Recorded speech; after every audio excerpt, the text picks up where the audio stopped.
Chapter 16. The Fix. "Come for a walk," said David. It was the first time any of the children had spoken to Roland all day. Nicholas had gone off on his bicycle. Helen was careful to stay near her mother about the house, and David had been involved with his wireless textbooks. "If you like," said Roland. They went down the road into Boundary Lane. They crossed the bridge, and then David went back over, stopped and crossed again. "Okay, Roland," he said. "You win." "Oh," said Roland. "Do I?" "I know how you feel," said David, "but there's no point in sulking. Things are too serious now." "What do you mean, now?" "All right, they always have been." "Then what's made you change your mind today instead of last night?" said Roland.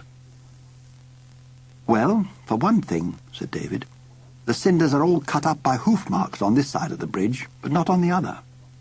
Even Nick would have to call that evidence. The unicorn broke through right here." "So it was a unicorn," said Roland. "Of course it was," said David. "And we'll have to do something about it. I'm dead scared." "I thought you agreed with Nick." "I'd like to," said David. "But there was something that didn't fit. It's been bothering me for weeks. It's that static electricity. You see, even if you believe that the treasures are real and are generators, the static shouldn't be there. And it comes and goes." "How do you know?" said Roland. "Oh, I've been experimenting ever since Dad was on about his roses. It's there most days, early morning or dusk."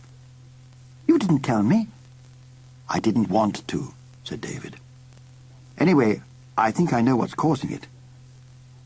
They're looking for the treasures in Elidor, and they've found them." "Found them?" "Yes, it's quite simple. It's like getting a radio fix on a transmitter. You have two receivers some distance apart, and they pick up the direction the signal's coming from. Then you draw the two lines on a map, and where they cross is the transmitter."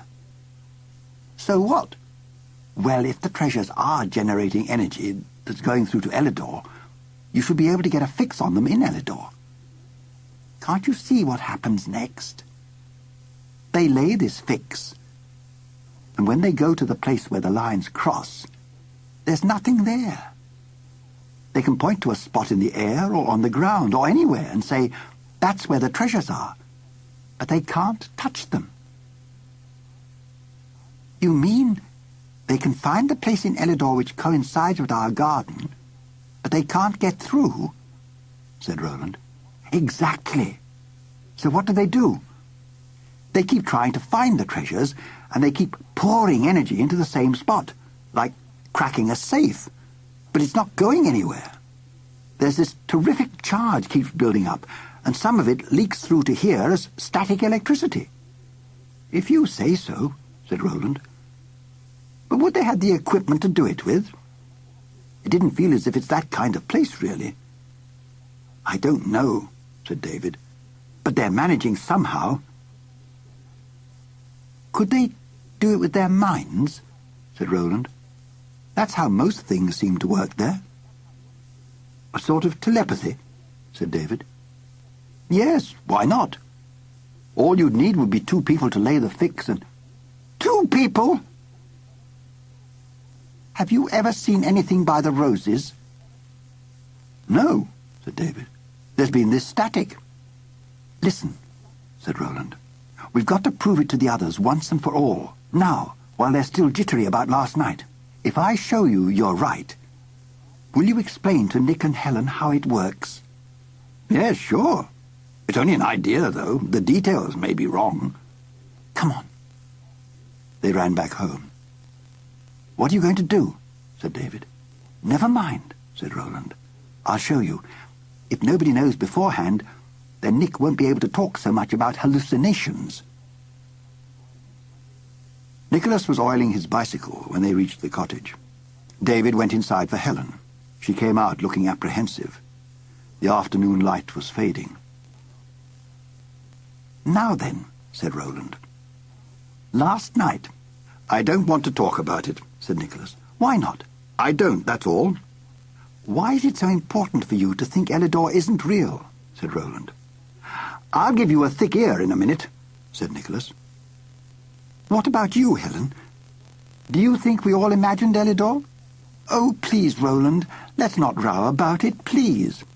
"Yes, it's stupid to argue," said Nicholas.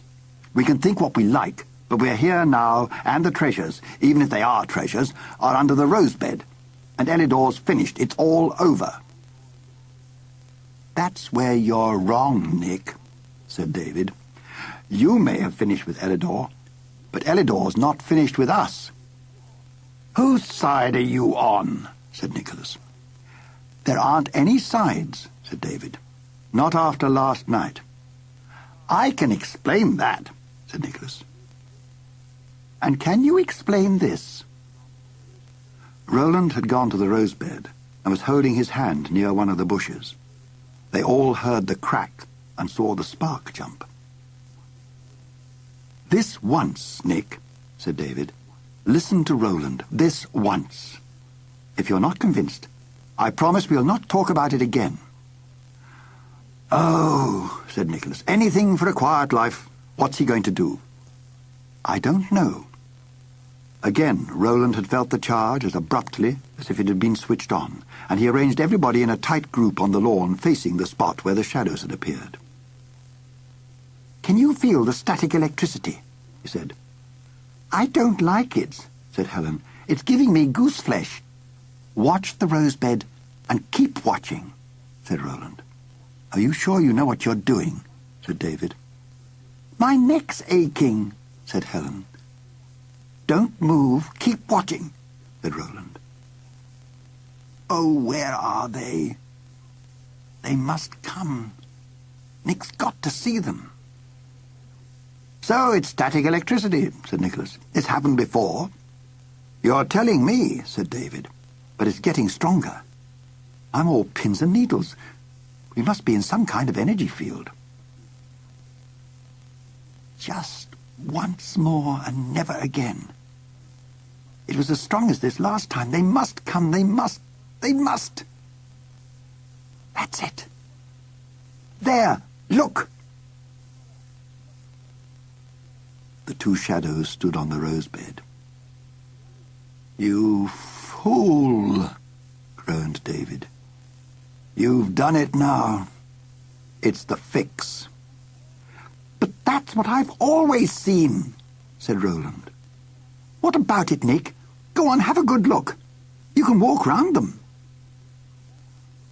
Nicholas made a strangled noise in his throat. "Is this one of your hallucinations, eh?" said Roland, and tried to turn his head to see how Nicholas was reacting. But his neck muscles were locked. The shadows darkened.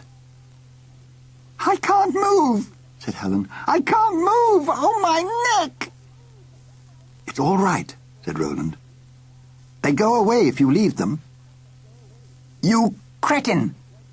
said David. "They're using us. Shut your eyes. Don't look." "I can still see them in my head," cried Helen. The air whined. The shadows were pools fringed with light, no longer in the garden, no longer anywhere. Free of space, they had no depth and no end. "I didn't mean it," said Roland. "I only wanted to show you, so you'd know." He could hardly speak for the numbness that welled through him.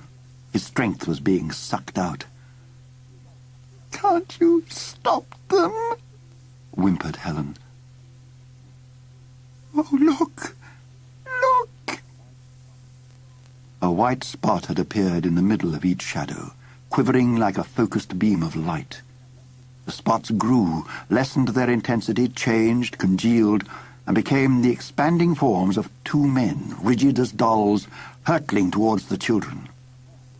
They matched the outlines of the shadows and were rising like bubbles to the surface. As they came nearer, their speed increased. They rushed upon the children and filled the shadows and eclipsed them, and at that instant they lost their woodenness and stepped, two men of Elidor, into the garden. They were dressed in tunics and cloaks and carried spears. Shields hung on their backs. They were bewildered, and stood as if they had woken in the middle of a dream. Then they both looked at the soil between them, where the treasures were buried. There was no static electricity in the air, and the hold on the children disappeared. The men lifted their eyes, stared round at the garden, and then ran across the lawn and swung themselves over the fence into the orchard next door. Helen, David, and Roland didn't move. But Nicholas broke forward after the men. He snatched up stones and threw them wildly into the trees. He was sobbing.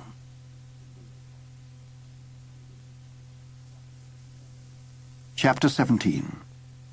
Spear Edge and Shield Rim. "You're not safe, Luce," said David. "You need locking up." "I didn't know what it was," said Roland, "and you wouldn't listen to me. I had to show you. It's Nick's fault as much as mine." "You're so mad keen to be proved right, you'd do anything, wouldn't you?" said David. "Save your breath," said Nicholas. "We've got to decide what to do." "There's nothing we can do," said David. "This raving nit has seen to that. We might as well hand over the treasures before one of us gets a spear in his back."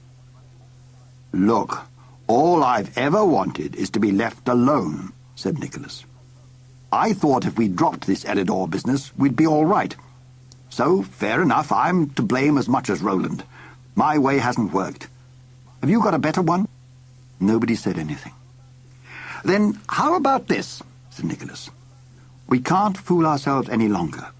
So let's do the opposite. Let's go out and bash them first before they bash us." "But they've got the spears," said Roland. "I didn't mean it that way," said Nicholas. "It's the treasures they're after, right? They're not really interested in us." "You can't give them the treasures," said Roland. "You can't let Elidor die like that. You can't. It's the most important thing there is." "If I thought it'd help," said Nicholas, "I'd hand the treasures over. But those two would still be here, and so would the treasures. When they came out of their shadows, they'd no more idea of where they were than we had when we landed in Elidor. If they can't find a way back with the treasures, there'll be more coming after them. But if the treasures are in Elidor, we'll be left in peace." "Fine," said David. "But how do you get the treasures into Elidor?" "Search me," said Nicholas. "Malebron won't have a hope," said Roland. "That's his problem," said Nicholas. "We didn't volunteer for this." "Nick's right," said David. "We can't hide them, and we can't fight for them." "What about the unicorn?" said Helen. "That's what I mean," said Nicholas. "When you start messing around with these things, you don't know where it'll end. We'll have half of Elidor in our back garden if we're not quick." "But that was Pinhorn," said Roland. "He was being hunted. You saw those gashes all down his side. He had to break into our world to escape. They want to kill him before Malebron can find him. Malebron was trying to tell us. There's something he wants us to do." "Then he can want," said Nicholas.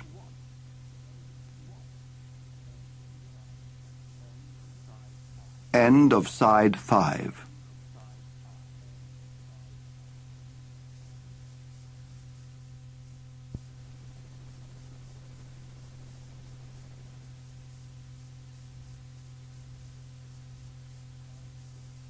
Side 6.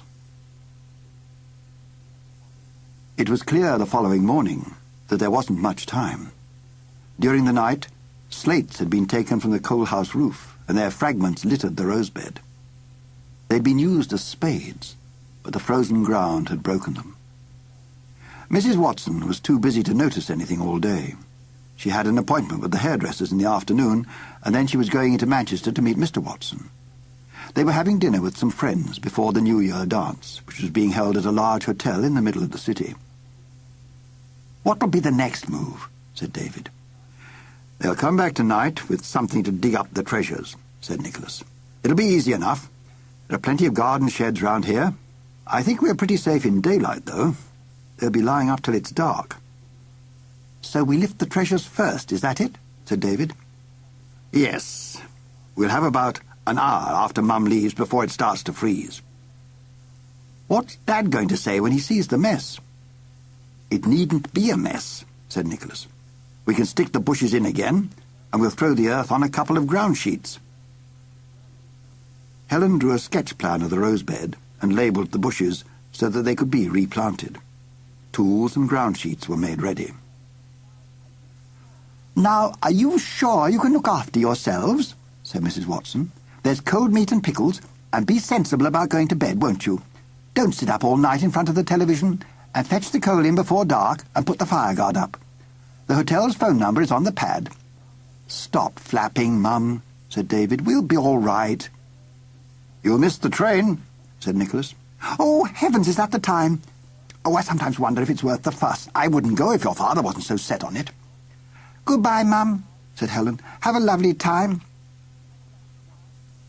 The children watched their mother until she was out of sight round the corner of the road. "Phew," said Nicholas.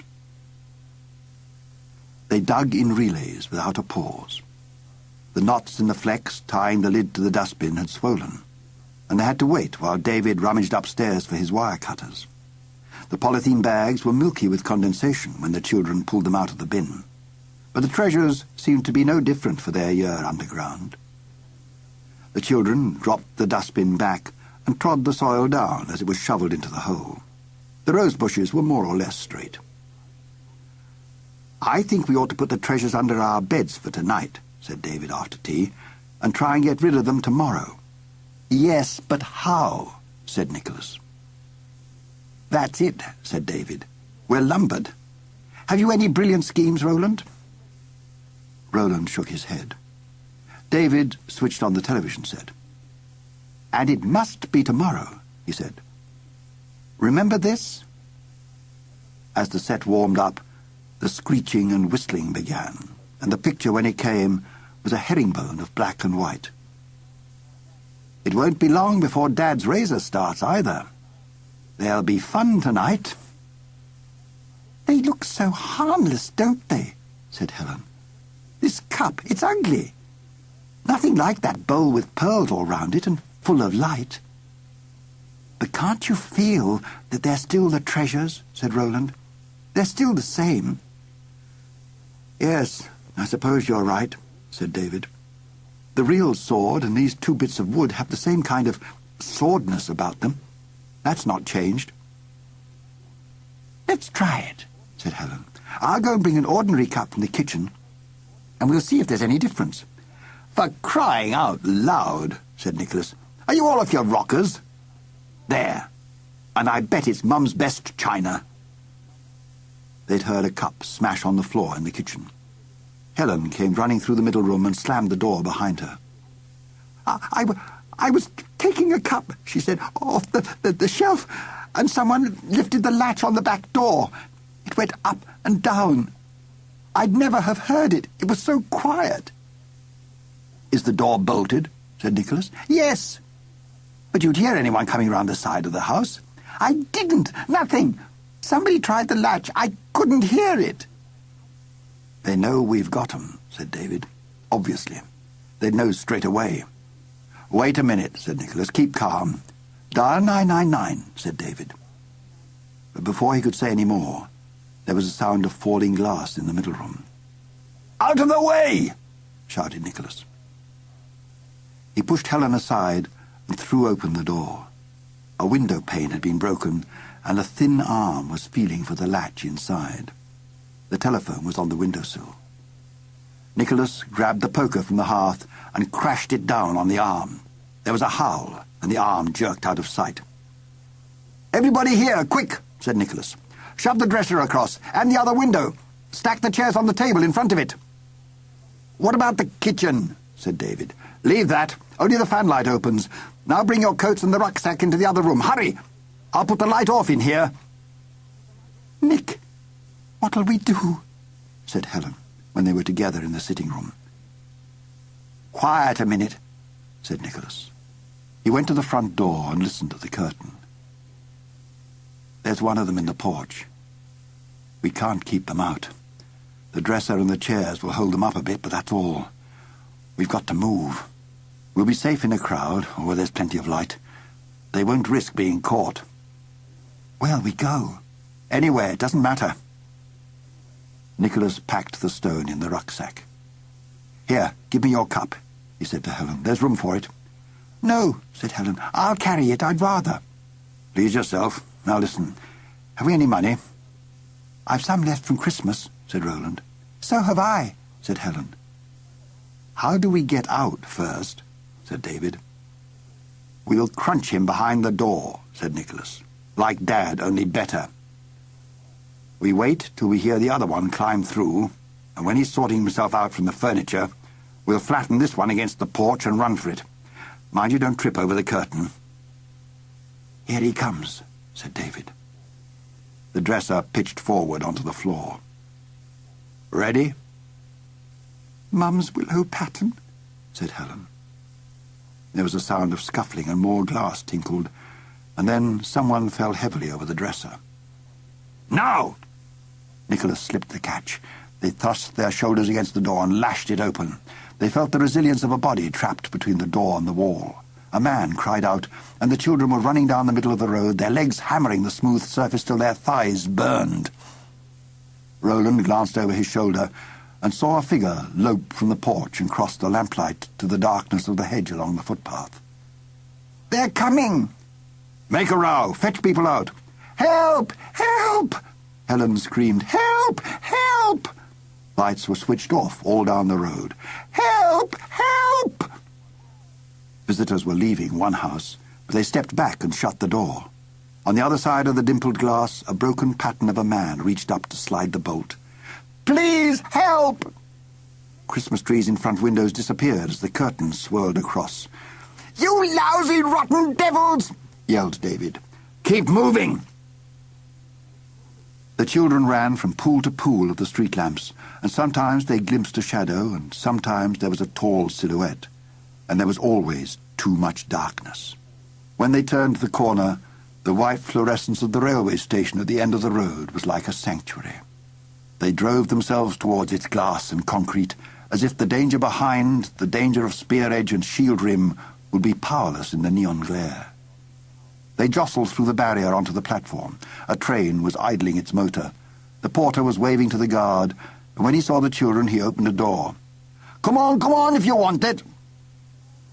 They were carried forward by the impetus of their running, and almost all the porter had to do was to deflect them by the arm into the compartment, one after the other, like dominoes falling.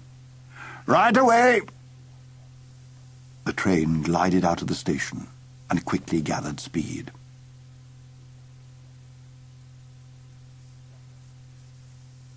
Chapter 18. Paddy. Right away, said David. Right away. As easy as that.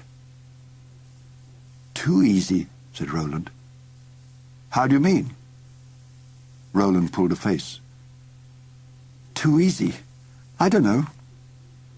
I thought we'd had it then, said Helen.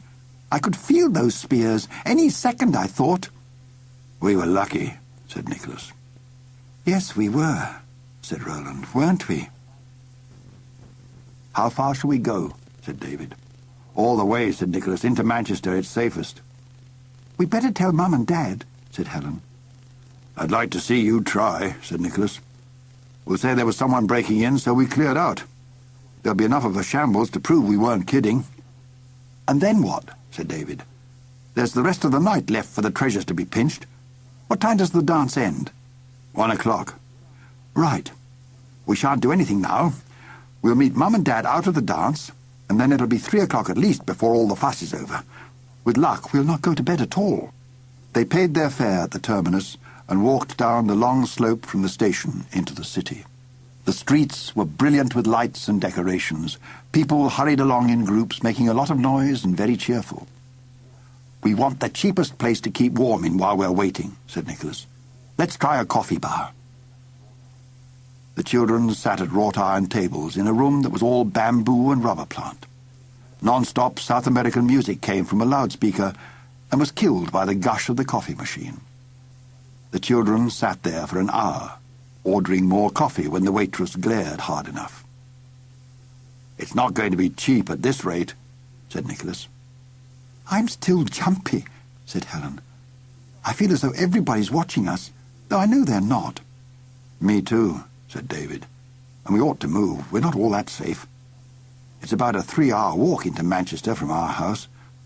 Give them another hour to allow for dodging people, so they'll be arriving about 2 hours from now. They'll home onto the treasures wherever we are. The only thing to do is to stay on the move. Then they won't be able to lay a fix so easily." "I know," said Roland. "Let's ride on buses. If we keep changing, they'll never track us down." "That's it," said David. They drank their coffee and went out into the street. "Which one?" said Helen. "There are dozens." "Any bus'll do," said Roland. "The first that stops. There, that number 76. They ran along the pavement to the bus stop. "Inside," said the conductor, a West Indian. "Plenty of room inside." The children took the front 2 seats behind the driver. Nicholas put the rucksack on his lap. "Where do you go?" said David. "Brookdale Park," said the conductor. 1 3/2 all the way, please," said Nicholas. The bus crawled round the city centre. The traffic was dense, and people were using the streets as footpaths. But in a short while, the Christmas glitter dropped behind. The bus was passing through an area of garages, public houses, and government surplus stores. "It's a bit grim up this end, isn't it?" said David. "Don't you know where we are?" said Roland. "We've just turned off Oldham Road. We are near Thursday Street." The bus stopped. "Hurry along, please," said the conductor. "Both sides." "Sure, a little bit of heaven fell from out the sky one day." The voice sang blurred and loud on the platform. The children looked round and saw the conductor help a big Irishman up the step. He caught at the overhead rail, missed, and slumped heavily onto the back seat. He wore an army greatcoat, and he was very drunk. "Man, you started your new year early," said the conductor. "Good luck," said the Irishman. "Where you for?" "Home." "I don't know where that is, you tell me." "Ballymartin, County Down." He was staring straight ahead of him. "There's a rocky old road I would follow," he sang, "to a place that is heaven to me. Though it's never so grand, still it's my fair land." "We don't go there, man. Brookdale Park any good?" The Irishman held a coin between his fingers. The conductor took the money and put a ticket and the change in the Irishman's coat pocket. The other passengers were trying to ignore him. They became interested in their newspapers, or the advertisements in the bus, or the view from the window. The Irishman hung over the back of the next seat. "Hey, missus," he said to the woman sitting there. "Missus." She froze. "What?" said the Irishman, and appeared to go to sleep. The woman moved and went upstairs. At once the Irishman lurched round and sat on the edge of the empty seat. His shoulder filled the gangway. He leaned forward to tap the arm of the man in front. "Hey, Gunnar," David gasped. "Don't look," he whispered to the others. "Don't let him see your faces. It's him, Paddy from the demolition gang." "And we've still got the treasures," said Helen. "He'll murder us." "Would he remember?" said David. "It's more than a year ago, and he's properly sloshed." "If someone had swiped me with an iron railing, I'd not forget him," said Nicholas. "Stick your head down, Roland." Paddy tried again. "Hey, Governor, have you a piece of paper I could be writing on?" The man twitched his arm away. "Oh, it may be for years," sang Paddy, "and it may be forever." The man stood up and pushed past him. "Ruddy mix," he said. "Good luck," said Paddy, and moved forward another seat. "Here, you wanting paper?" said the conductor. I got some you can have. He tore a couple of sheets out of a notebook and gave them to Paddy. That's decent, said Paddy. He felt in his pockets and fished out a stump of pencil and became absorbed in trying to write on his knee in the swaying bus. Brookdale Park, shouted the conductor. The bus stopped and the engine was switched off. The conductor went round to talk to the driver. The children and Paddy were the only people left. "Shall we run for it?" said David. "Not a hope," said Nicholas. "We couldn't get past him." "Eh?" said Paddy. "Are you there, then?" He strained to focus on the children, hauled himself upright, and crashed down again on the seat opposite Nicholas.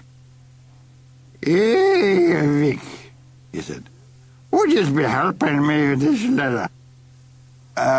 Yes, sure," said Nicholas. "I'm not the literate, you'll understand. I can put a letter together the best of them. Oh, yeah, but it's a terrible night you had. A terrible night." There was no recognition. "Yes, of course. What do you want me to do?" Nicholas relaxed his grip on the rucksack. "I'm resigning," said Paddy. "Oh, they don't see me again. It's me letter of resignation. If I tell you what to say, will you be putting it down? To the foreman, dear sir. Dear sir. Have you written that?" "Yes," said Nicholas. Well then, dear sir. Oh, it's a terrible night." "Is that in the letter?" said Nicholas. Oh, no. Dear sir, herewith my resignation. That's good. My resignation. I won't be coming no more. It's no place for a good Catholic. Yours truly, Mr. Patrick Mehigan. Do you want to sign it?" said Nicholas. No, leave it, Vic. Paddy took the letter, folded it, and stared at it in silence. Nicholas was about to give a signal for them to creep away when Paddy spoke. "Am I drunk?" "I beg your pardon," said Nicholas. "I said, am I drunk?" Perhaps. A little." "No wonder," said Paddy. "But his horse is with horns, any sight for a working man." "What?" cried Roland. "Where? Where did you see it?" "Lord there," said Paddy. "Oh, it's a terrible night." Roland bobbed on the seat. "When? Was it today? Here?" "Lay off him," said David. "He can't follow you." "Hey, Paddy, tell us about it. We're listening." You'll not believe me." "Oh, we shall. I promise. Please, Paddy." "What then?" said Paddy. "You'll understand. It's not a living wage on this job if you can't make a bit extra on the side like. So I'm going back after dark to pick up the odd scrap or two of lead that's in lying about the place. So there's this yard where I put a few pieces by under old bath, see? So I goes in, and there's this horse, all white, and it's hard on his head. You could hardly stand up for the sight of. Oh, as soon as it has wind on me, it's a way out of it, and devil I care whether I shifts or no. Right past me, and there's me on me back.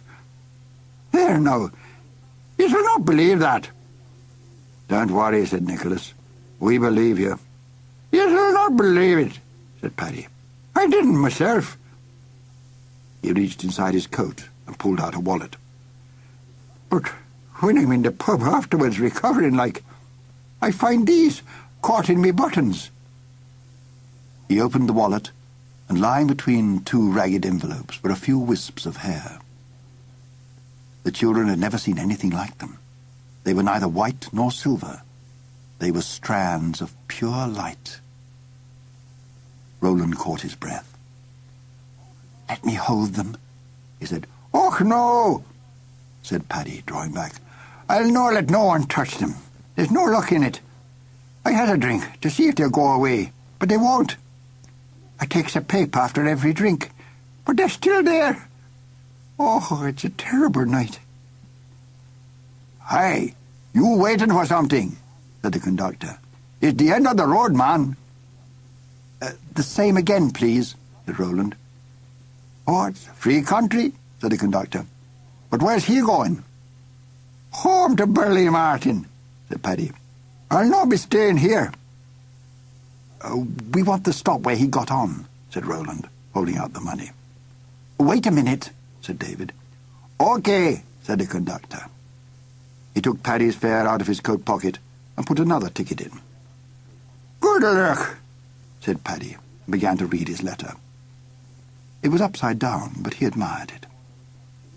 The bus left them at the corner of a gaslit street. Paddy seemed to be feeling better for the ride. "Will you show us where you saw this horse?" said Roland. I will not, said Paddy. "Hold on, Roland," said David. "Please," said Roland. I'll show you the way, but I'll not go. "Me neither," said Helen. They walked to the next corner, and Paddy stopped by instinct outside the frosted glass door of a public house. If yous goes on down the next street, he said, yes'll be near enough. His attention was wandering, drawn to the sound of a piano and laughter from the other side of the door. I think I'll be having a drop to keep out the cold, he said. Oh, it's been a terrible night. He pushed open the door. Noise swamped the pavement, and he disappeared among the faces, smoke, heat, and din of the public house. The door swung shut. The children stayed on the corner. Ahead of them, the street was a tunnel. No lamps were lit. The houses were empty. Chapter 19. The Wasteland. "Coincidence," said Roland. "That's all you can say. Coincidence. You make me sick." "Well, if you think we're traipsing round in that hole," said David, "you can think again." "But if we find him, everything will be all right," said Roland. "I'm too scared," said Helen. "You landed us in enough trouble yesterday with your hen-brained ideas," said David. "We're not going, and that's flat." "Oh, yes, we are," said Roland, and sprinted for the blacked-out street. "Roland, you great steaming chud, come back!" The voices died behind him. "They'll have to come now. They daren't leave me." He ran along the wider streets until his eyes were used to the dark. The moon had risen, and the glow of the city lightened the sky. He twisted down alleyways, running blindly through crossroads, over bomb sites, and along the streets again. "I'll find them when they're right in. It'll be easy. They'll be calling after me." The iron railing was heavy. He carried it hanging at arm's length, and it was beginning to pull his shoulder down. Roland stopped and listened. There was only the noise of the city, a low, constant rumble that was like silence. He was in the demolition area. The roof skeletons made broken patterns against the sky. Now that he was tired, Roland felt less sure of himself. But at the time, it had seemed the only thing to do. He had looked at the three stubborn faces and had known that he could not argue with them any more. It was not a matter of disbelief. They believed him. But they were frightened. And Roland was frightened too. The streets were so quiet. His footsteps echoed on the cobbles. The ruins hemmed him in. Doors and windows stared at him. Abandoned furniture crouched among the rubble. A tin can rattled down a pile of bricks in the shadow of a building. "Here!" Roland called. "I'm here!" No answer. Roland went on. The difficulty was that he could never see far in any direction because of the streets. The whole place was a maze of right angles. The other children might be near, but he would miss them, and he was not going to shout again. Roland searched for a place that would be safe to climb, and found a staircase on the exposed inner wall of a house. The top step was the highest part of the house. Everything above it, including the bedroom floor, had been knocked down. Roland tested his weight, but the wood was firm, so he went up. He could see little more of the streets from the top than from the ground. Behind him was a double row of backyards. The entry between them showed as a cleft. They're bound to come sooner or later, thought Roland. The best thing is to stay put. He sat on the top of the stairs in the moonlight. It was freezing hard. Roofs and cobbles sparkled. Roland felt better. The menace left the streets, and instead he was aware of the quietness of something poised, as if he could always sit here under the moon. But the cold began to ache into him. He wondered if the others had decided to stay in one place and wait until he came. This thought bothered him, and he was still trying to make up his mind when the unicorn appeared at the end of the street. He was moving at a fast trot, and he wheeled about at the crossroads, unsure of the way. Then he came on towards Roland. Roland sat there above the street and watched the unicorn pass below him, and he dared not even breathe. The unicorn turned aside to pause at entries and gaps in the walls. He would stand at the threshold of a house, one hoof raised, but always he swung away and on down the street. His mane flowed like a river in the moon. The point of the horn drew fire from the stars. Roland shivered with the effort of looking. He wanted to fix every detail in his mind forever, so that no matter what else happened, there would always be this. The unicorn turned into the next street, and Roland lost him until he heard the clatter of rubble in the entry. And there was the high neck moving between the walls. He hurried down the stairs as quietly as he could and groped his way through the house to the yard. He climbed over the entry wall as the unicorn reached the far end. Roland went after him. The entry finished in a square of earth and cinders completely enclosed by walls. The unicorn had heard Roland and was waiting, alert, in the middle of the square. They both stood motionless, watching each other. Pinhorn. Sing, Pinhorn. He was within 20 feet of the unicorn. The nostrils flared. Sing, Pinhorn. The unicorn stamped his hoof, and his ears dropped flat to his skull. Roland halted. You must sing. You've got to. He took a step forward, and the horn plunged towards him. Roland dodged aside, and the unicorn went by at a canter, heading for the entry. No! Shouted Roland, and ran after the unicorn. Wait! You mustn't go! He caught up with him and tried to turn him. Hey! Hey! Hey! He waved his arm. The unicorn stopped. Whoa! Back! He recognized the lowering of the neck and moved in time. Still, the unicorn did not follow up the thrust, but carried on towards the entry. Wait! Roland blocked the way. Pinhorn! Sing! And he flourished the iron railing, the spear, in the unicorn's face. The silver body grew black against the sky as the unicorn reared and brought his hoofs thrashing down. Roland flung himself sideways, and the hoofs showered him with frozen grit. He scrambled on all fours. No, Pinhorn! But the unicorn was on him, cruel and merciless. Round and round, spraying cinders. Only Roland's agility saved him. Hoofs and horn and teeth, round and round. There could be no end to it, no escape. Roland's nerve failed. He ran for the wall. Jump! He heard the voice, and through sweat he saw a hunched-back shape kneeling on the broad coping stone of the wall. Catch hold! An arm reached, and he leapt, grabbed, and half-swung, half-clawed himself up the wall. You never learn, do you? Said Nicholas.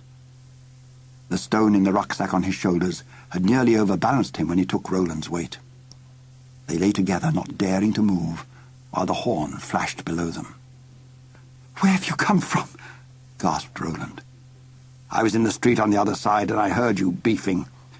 "We've got to make him sing," said Roland. "It's the way to save Elidor. That's what we're here for." "What?" said Nicholas. "That? Sing? Don't make me laugh." "He must. He's got to. He's frightened. You can't blame him." The unicorn was pacing backwards and forwards under the wall. "He doesn't seem frightened to me," said Nicholas. "I'd say he wanted to finish us off." "That's because he saw the spear. He thinks he's being hunted again. Look at those scars all along his flank." "He doesn't give up, does he?" said Nicholas. "I'm glad we don't have to go down there." "But we do," said Roland. "I dropped the spear when I jumped." "That's that, then," said Nicholas. "We'll have to get by on 3 treasures." "Why is the unicorn here in the first place?" "Trying to go back, I think," said Roland. "He knows this is one of the gates through. I was watching him in the street." "Have you seen David and Helen?" "No," said Roland. "Aren't they with you?" "We lost each other crossing a bomb site." "Oh." "Yes, you've made a right mess of things one way and another," said Nicholas. "We must find them," said Roland. "You don't say. Well, where are they?" Nicholas swept his arm to include the whole city. The row of houses they were on was at the edge of the demolition area. On the other side, from where the unicorn was waiting, lay the open wasteland. Roland looked across the frozen landscape. He started, nearly falling off the wall. "There," he said. "There they are." 2 figures were running together towards the houses. "Thank goodness for that," said Nicholas. "Ahoy! David! Helen! Here!" "Hello!" shouted a voice. "That's David," said Roland. "He's in the street." "Then who are those 2? said Nicholas. By now the figures were near enough for Roland and Nicholas to see the cloaks, and the moon gleamed on the spears in the wasteland.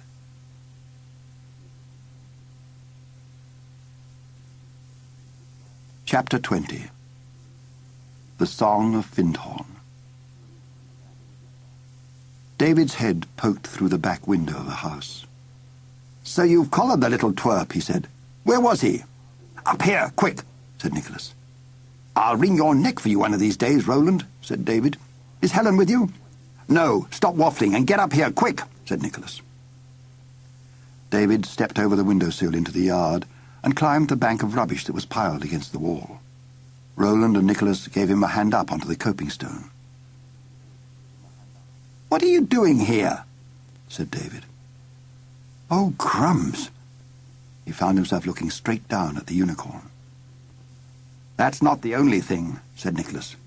"Have you seen what's coming?" The 2 men were near the edge of the wasteland, heading straight for the children. "Happy New Year," said David. "Let's nip along the wall to the other side of this square." "I can't leave the spear," said Roland. "You'll have one all to yourself soon enough if we don't shift," said Nicholas. They began to move along the wall. Pinhorn kept pace with them below. "Roland wants him to sing," said Nicholas. "Then we can all go home." "You're stark raving bonkers," said David. "But he must sing," said Roland. "It was in that book. And the darkness shall not fade unless there is heard the song of Pinhorn. It's prophecy. He has to sing." "No, he hasn't," said David. "Unless doesn't mean he's going to. It doesn't even mean that he can. Sing? You go down there and we'll see who does the singing." "Watch out," said Nicholas. "They're here." The men were on the wall across the corner of the square. David brandished the lath sword. "Treasures! Stinking bits of wood!" "Into this house and through the yard," said Nicholas. "What if the door's blocked?" said David. "Some are." "Wait," said Roland. "They've seen Pinhorn." And the unicorn had seen the men. He veered from the wall towards the centre of the square. snorting, tearing the earth, levelling his horn, showing fury. The men unslung their shields before dropping into the square. "They're going to kill him to stop him from singing," cried Roland. The men separated. They threw their spears from a distance and then advanced with swords. The men came on. Pinhorn swung his head, uncertain which to kill. The men crouched, and Pinhorn launched himself at them.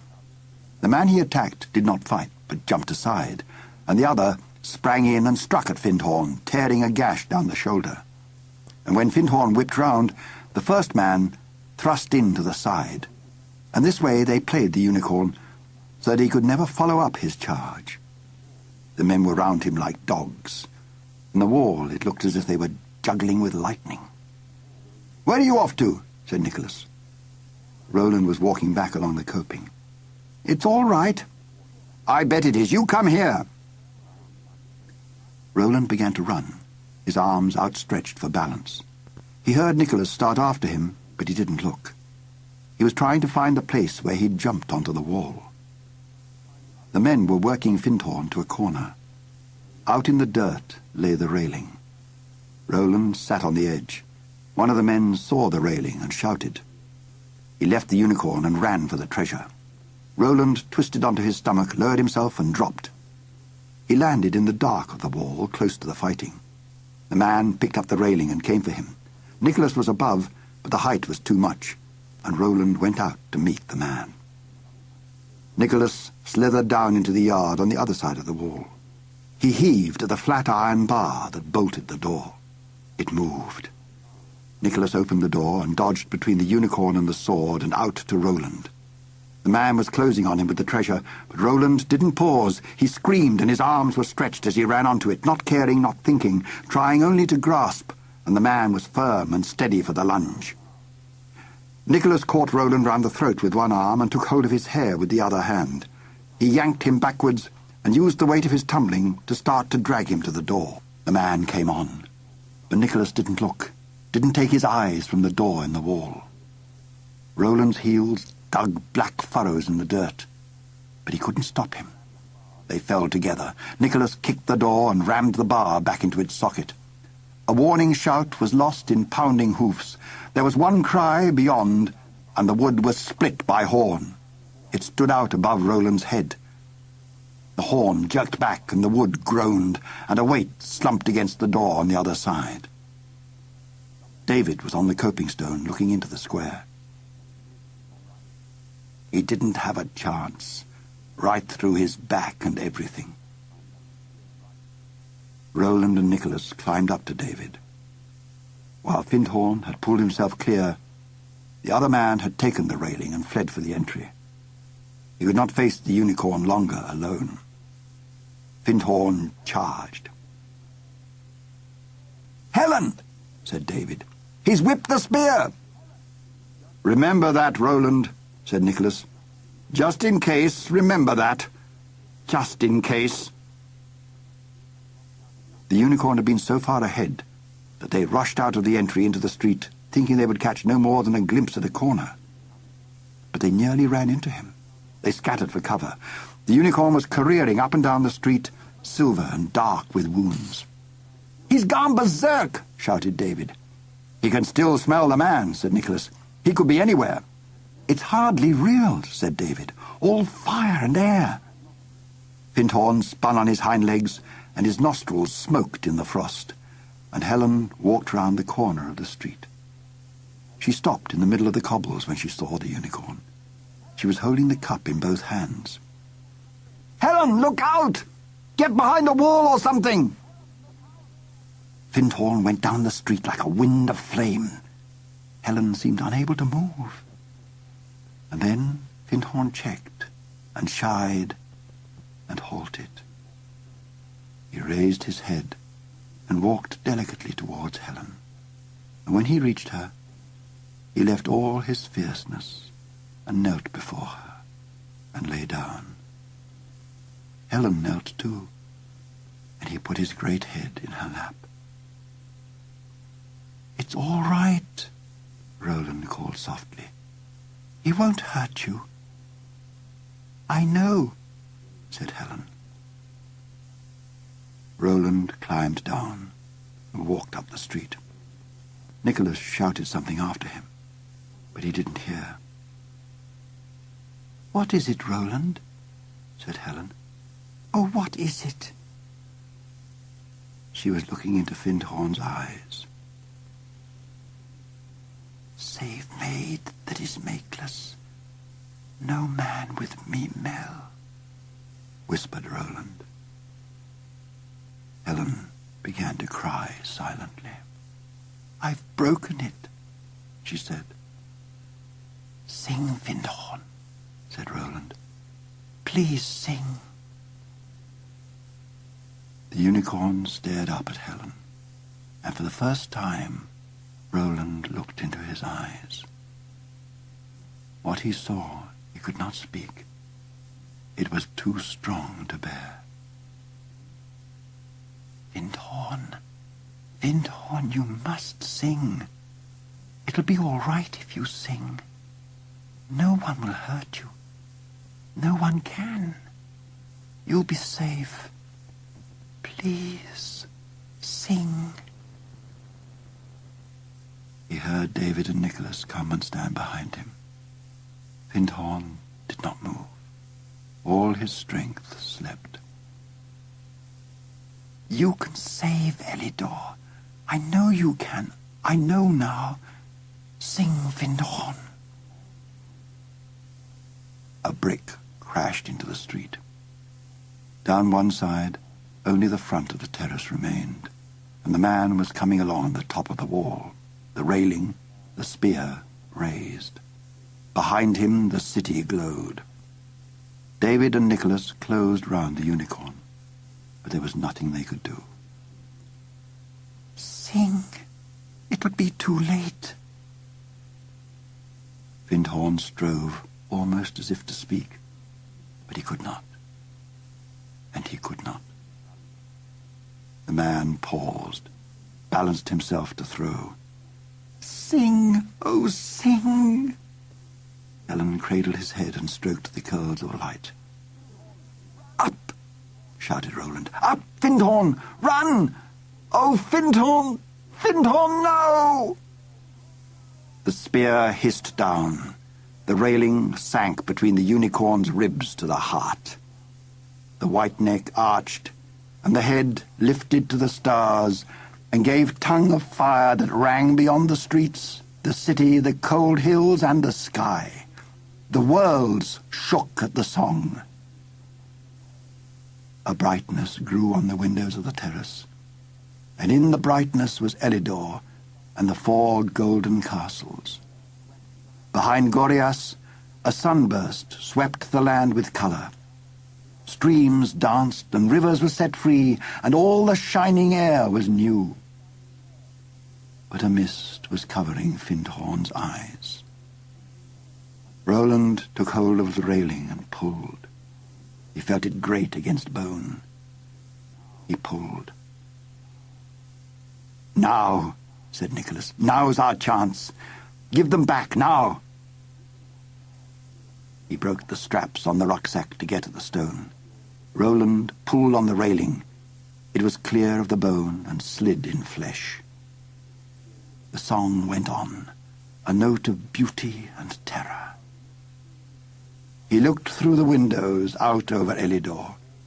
He saw the tall figure on the battlements of Gorias with the golden cloak about him. He saw the life spring in the land, from Mondrum to the mountains of the north. He saw the morning. It was not enough.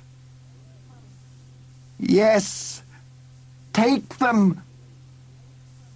He cried his pain, and snatching the cup from Helen, he threw it in the railing at the windows. Nicholas and David threw their treasures. They struck together, and the windows blazed outward, and for an instant the glories of stone, sword, spear, and cauldron hung in their true shapes, almost a trick of the splintering glass, the golden light. The song faded. They were alone, with the windows of a slum.